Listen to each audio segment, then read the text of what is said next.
this has been my arena team for quite some time. It's been developed now. I'm developing away from this because it can't get me past a certain stage.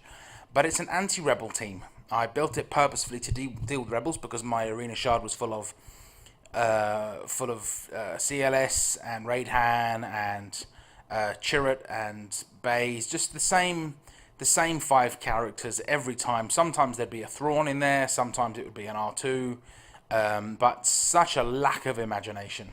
If you see me in your if you see my name in your shard, I'm talking to you. so dull. So I built this team purposefully to get past all of those guys, and it does successfully. So let's talk about how it works. Well, first we have General Kenobi. General Kenobi, his leader ability grants Jedi 70% protection and 30% health. Now, as he's my taunting character, putting him in the lead position is very useful because he gives himself a massive bonus. To accompany him, I have Barris Offie, and her Zeta ability grants health up to allies that receive critical hits.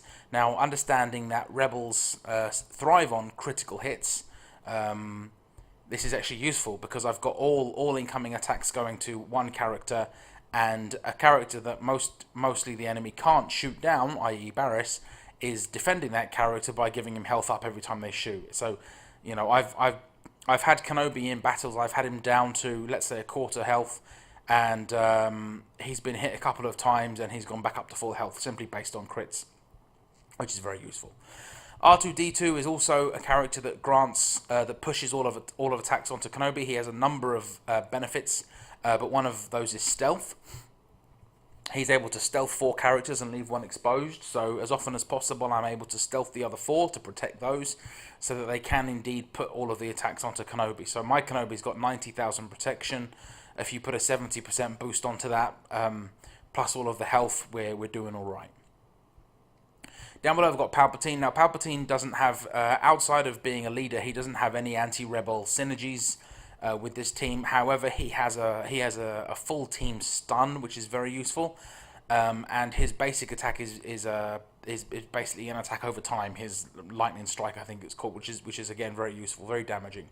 And next to him we have Buttercup, and Buttercup's basic ability deals double damage to rebels. Now they're all single attacks.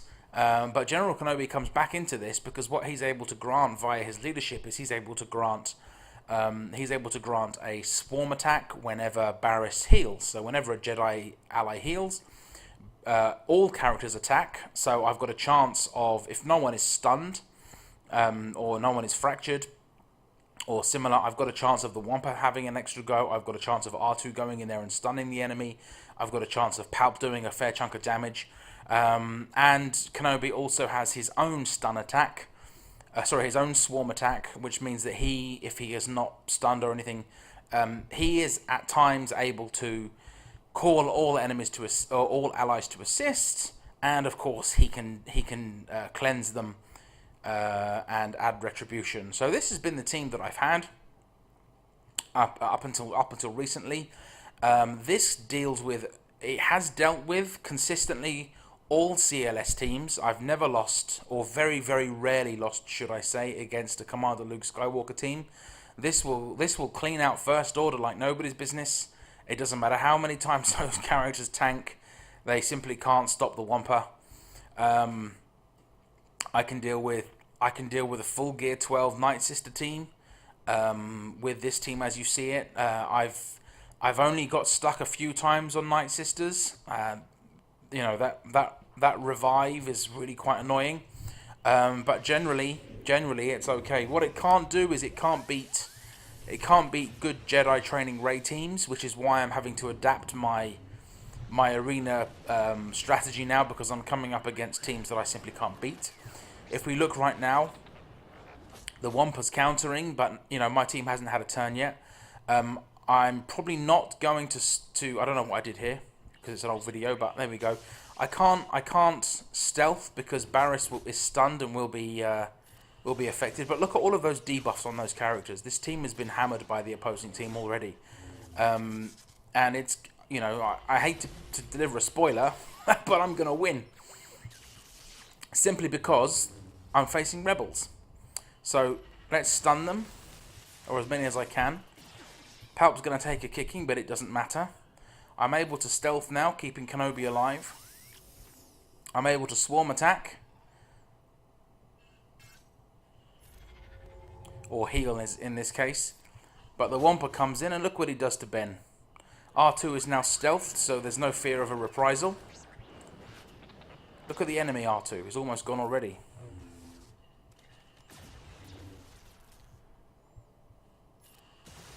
Ben is gone.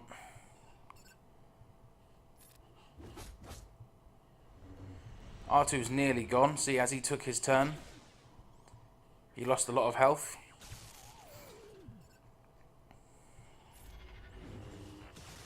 Good night, Wedge.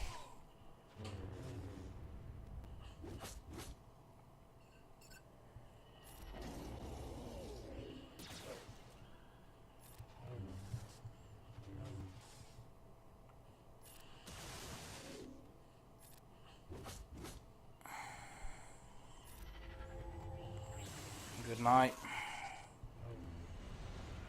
Great name, Biggs Darklighter. Great name. You know, Commander Luke Skywalker's not an easy character to defeat. He can bring protection up, but he can't beat the Wampa.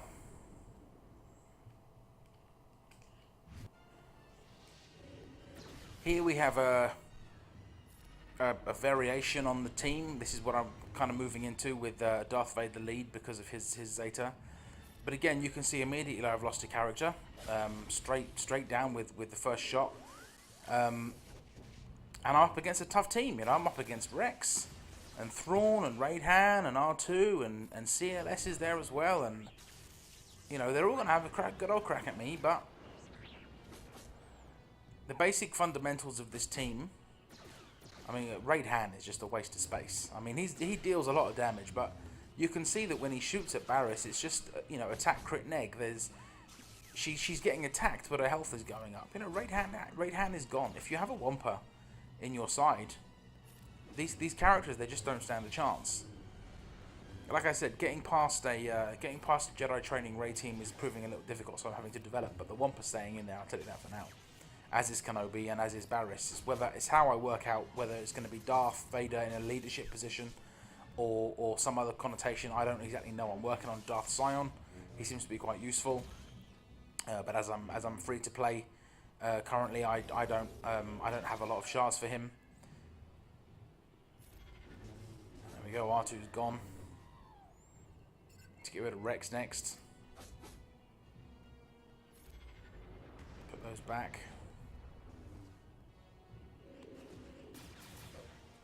You know, even out of his leadership position, Kenobi's a great tank. I mean, he's just a great tank. He's dead now, but such a great tank. You know, and this is what I'm wondering: is you know, is a Kenobi lead strong enough now? Is he able to do the business at the higher end? I can break 100 in my shard. That's not a problem. Staying up there's a little difficult because I don't use the crystals on the refreshes, but I'm not sure if it is the right lead. I want Darth to be the lead because I want the Wampa to have 100% counter all the time. But I found that my efforts to keep Darth Vader protected are a little difficult. Of course, it worked here because the Wampa's able to kill everybody. But that's an example of how an adaptation of this team is able to work. And so for the last fight in this video, we can come against a very common team, that you'll find as the kind of the rebel meta team with, you know, Chase in there and Raid-Han and CLS, and you know, you may switch out Thrawn for R2, but the results are going to be the same.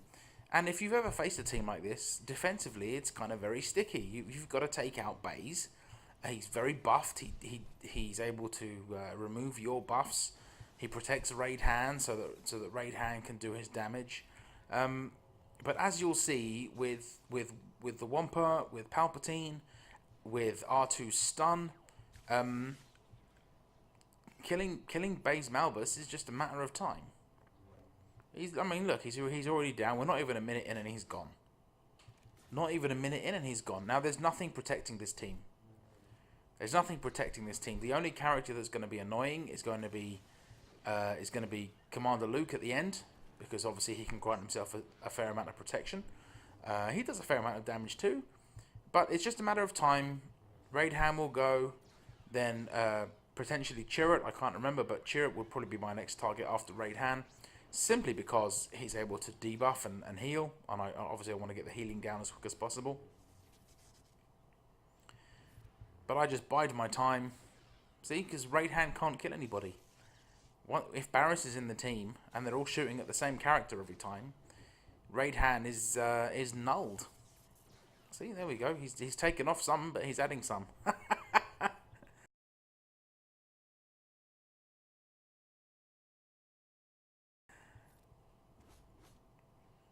There we go. So he took off 7, but he added 8.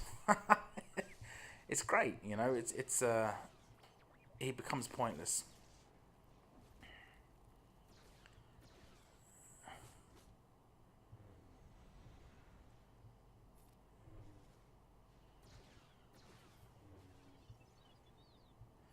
Poor old R2.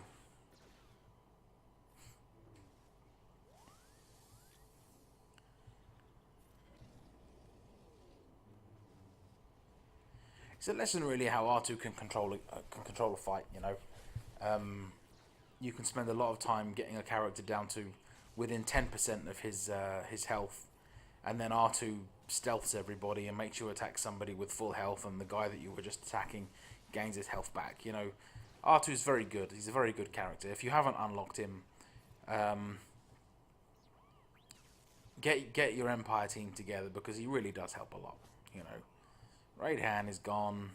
I think R2 is probably going to go next, because he's so close to the end. Yeah, there he goes. Speed it up for the final.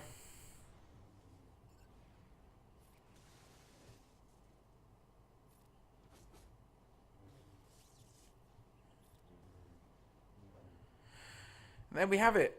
Game over. You don't have to have a classically anti-rebel team to beat rebels. I'm sure the same can be said for Empire and any other faction.